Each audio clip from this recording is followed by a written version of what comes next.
The virus known as mad cow disease has evolved into mad zombie disease, meaning that the whole planet is now going through a zombie apocalypse. There are no military or governments left, only survivors who try their best to find safe spots. The virus makes zombies extremely violent, hungry, and therefore dangerous. It's not advised to grow attached to other survivors since everyone is out to get you or will end up becoming zombies as well, resulting in some people using their city of origin as nicknames. Columbus explains he's decided on a few rules to survive the apocalypse after seeing people fail over and over again. The first one is cardio because to be in shape is needed to run away from zombies. The second one is the double tap, which means making extra sure the zombie is actually dead after hitting it because they often retaliate. The third one is being careful in the bathroom because the zombies have gotten smarter and know they can get vulnerable people there. The fourth rule is to fasten the seatbelt since car accidents are more common now.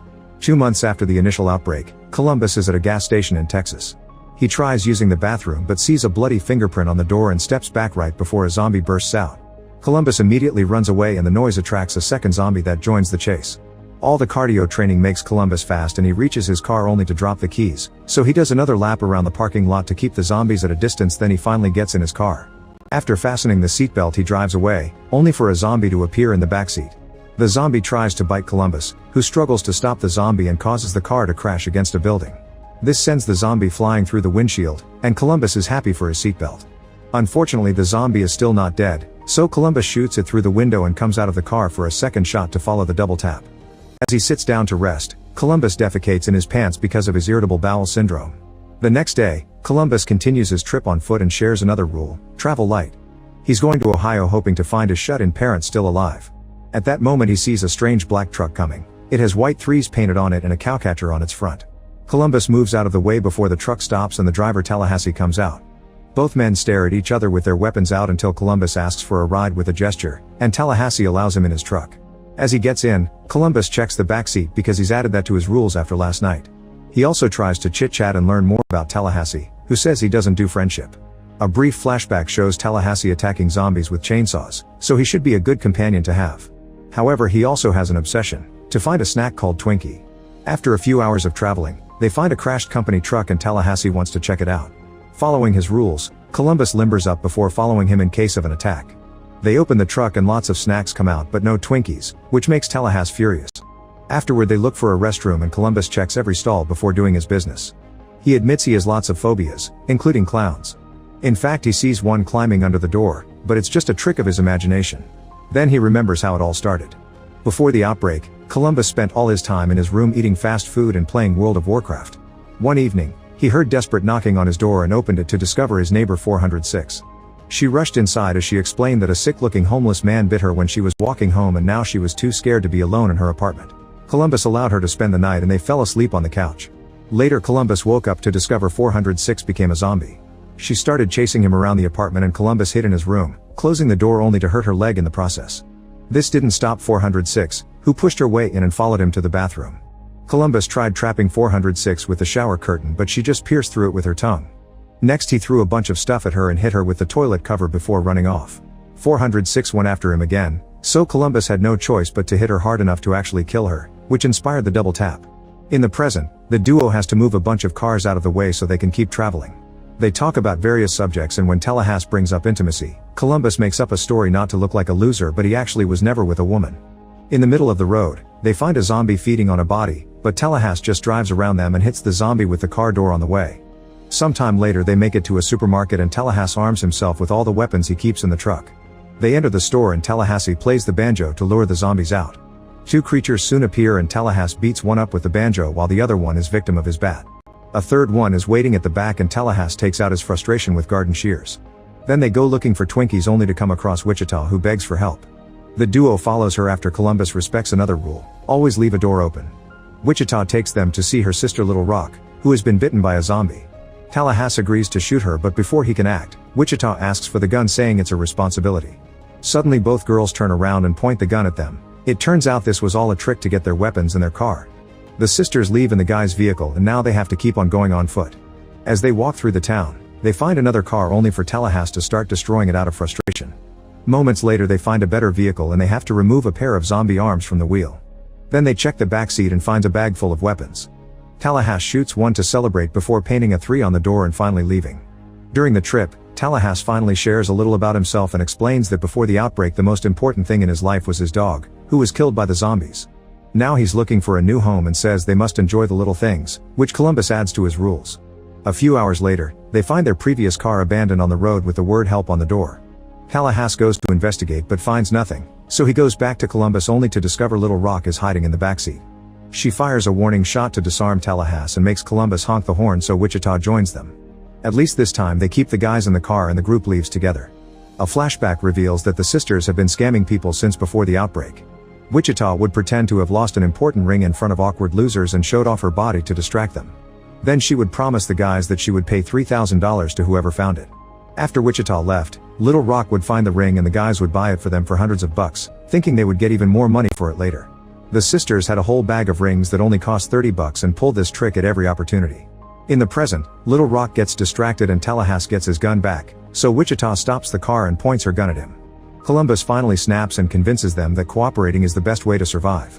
During the trip, Little Rock explains they're going to Pacific Playland, an amusement park that supposedly is zombie-free.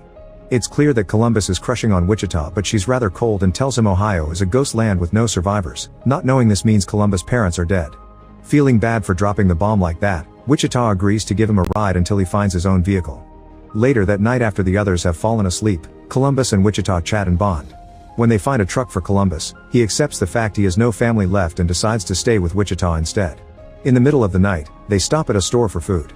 Columbus wants to impress Wichita, but he has a rule that says don't be a hero, so Tallahassee goes first. He rings a bell and a zombie comes out, which immediately gets shot down. Tallahassee calls it Zombie Kill of the Week, but Columbus thinks that title goes to a nun that killed a zombie by throwing a piano on it. Once inside, Columbus puts on cologne to impress Wichita and Tallahassee mocks him for it, so Columbus puts perfume on him too. Tallahassee answers by hitting him, and Columbus accidentally breaks a decoration in the process. Then Tallahassee tells him to break more and soon the entire group is breaking all the merchandise in the store just for fun. Afterward the group returns to the road and chats about dozens of silly topics, allowing them to become friends. Eventually they make it to California and they agree they need a place to rest. They stop the car so they can grab a Hollywood map, shooting a few zombies in the process. Moments later they break into Bill Murray's mansion, which makes Wichita excited because she's a big fan. However, Little Rock doesn't know who he is. Tallahassee is disappointed to find no Twinkies, but Columbus is delighted to find a private theater and makes Little Rock watch Ghostbusters with him. He uses the chance to try to learn more about Wichita's preferences, but Little Rock isn't helpful. Meanwhile, Tallahassee and Wichita are startled by the appearance of a zombified Bill Murray. Wichita hits him with a golf club and Bill screams in pain normally, revealing he's fine and just wearing zombie makeup to avoid getting attacked by the monsters. Tallahassee and Wichita show how big fans they are and Bill gets his ego stroked, then he shares some Mary Jane with his new friends. They take so much that they end up taking movie props and pretend they are the Ghostbusters. Next they decide to prank the others. Bill enters the theater making zombies noises, so a startled Columbus shoots him. By the time he learns the truth it's too late and Bill Murray dies on a seat after saying his only regret is Garfield. The group wraps him up in some blankets and shoot their guns in Bill's honor before throwing the body off the balcony. That night they have dinner and play board games by the fireplace. They remember their old lives and Tallahassee reveals he didn't used to have a dog, he actually had a son. He cries and uses money as a handkerchief. Moments later Tallahassee fires at random objects for fun and teaches Little Rock to be a better shooter. Meanwhile, Wichita and Columbus share stories from their teen years while drinking and Columbus admits he didn't have a prom date. Wichita makes up for it by inviting him to dance and the duo gets really close. They are about to kiss but they're interrupted by Tallahassee, who kills the moment. An awkward Wichita admits she likes Columbus but she doesn't want a relationship because her attention is on her sister and surviving, not on attachments. The next morning the guys discover the sisters have left in their car because Wichita became scared of the relationship she was forming with them. Thankfully Bill Murray has tons of vehicles and Columbus decides to go after her. Tallahassee refuses to come along since obviously the sisters don't want them around, so Columbus tries to leave on a bike alone. However, he doesn't know how to drive a bike and immediately falls. Taking pity on him, Tallahassee offers to give him a ride. In the meantime, the sisters make it to Pacific Playland, which is completely empty.